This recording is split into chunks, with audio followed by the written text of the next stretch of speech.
Olá, boas-vindas à nossa aula 4.3 do módulo 4. A grande pergunta que vamos encarar hoje é: se Jesus não ressuscitou dos mortos, o que então aconteceu com o corpo dele? Nesse nosso encontro, a gente vai investigar de uma forma bem honesta e direta as principais explicações alternativas para esse evento que, convenhamos, mudou o rumo da história. E este aqui é o nosso mapa para hoje. Primeiro, vamos estabelecer uma regra do jogo, um princípio de honestidade intelectual. Depois, vamos analisar cada uma das teorias. As que falam sobre o corpo, a ideia de que tudo não passou de uma alucinação e a teoria de que foi uma lenda. E no fim, vamos juntar as peças e ver qual explicação realmente se encaixa melhor nos fatos. Vamos lá? Muito bem, vamos começar. Mas antes de mergulhar de cabeça em qualquer teoria, a gente precisa combinar uma regra de ouro. Isso é fundamental para garantir que a nossa investigação seja realmente justa e produtiva. E a regra é essa aqui, a lei de Stillman. A ideia é bem simples, mas é muito poderosa. Antes da gente criticar um argumento, a gente precisa ser capaz de apresentá-lo da forma mais forte, mais clara e mais justa possível. Tão bem que a pessoa que defende aquela ideia diria: isso é exatamente isso que eu penso. Só depois disso é que a gente pode de fato começar a análise crítica. E é esse o nosso compromisso aqui hoje. Ok, com a nossa regra definida, vamos ao primeiro grande mistério: o corpo. Se a ressurreição não aconteceu, para onde foi o corpo de Jesus? É aqui que surgem as primeiras teorias que a gente vai analisar.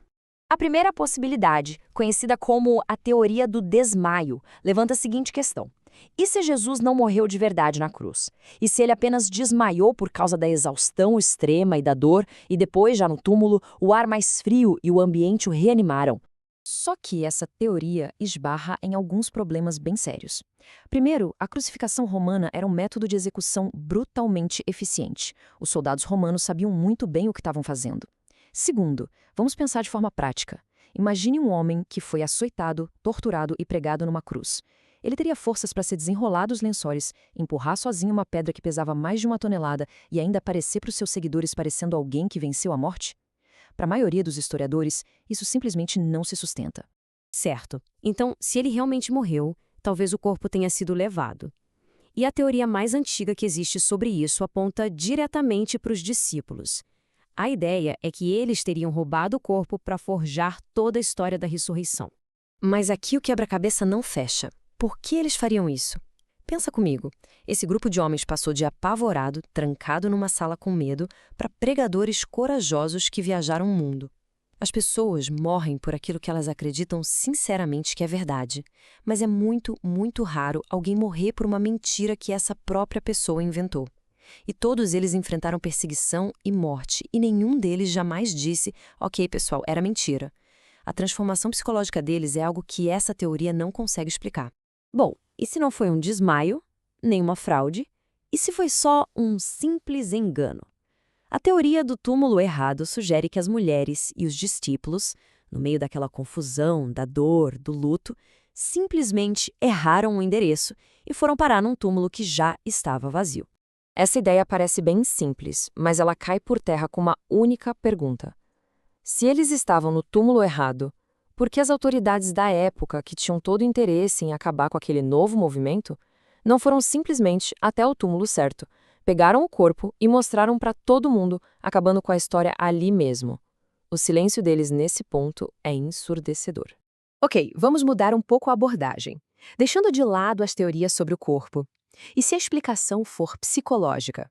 Será que os discípulos queriam tanto, mas tanto ver Jesus de novo, que suas mentes simplesmente criaram essa experiência? Será que tudo não passou de uma alucinação em massa?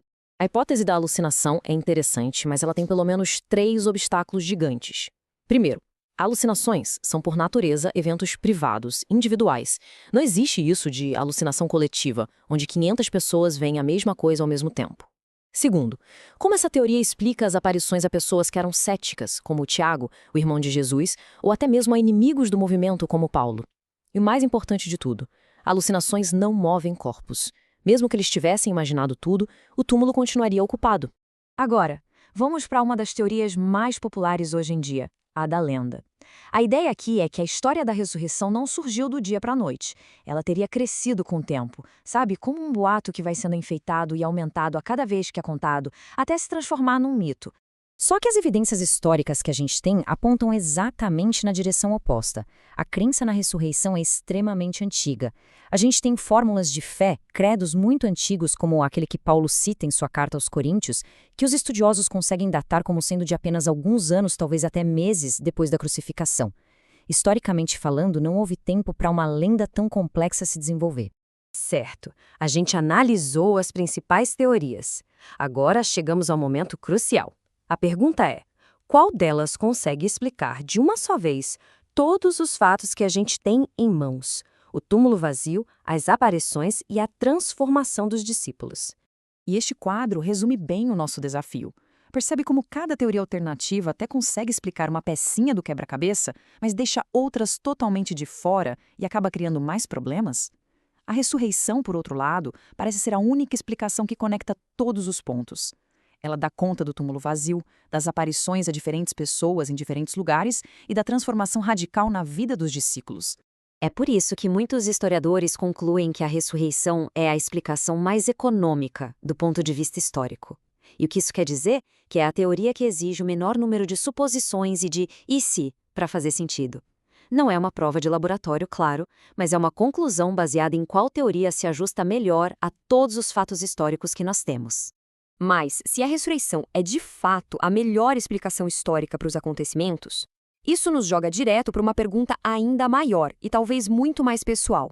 A grande questão que fica no ar é: ok, se Jesus realmente voltou à vida, e daí?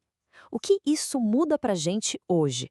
Bom, é exatamente essa questão que vamos explorar na nossa próxima aula, e eu garanto, você não vai querer ficar de fora. Até lá!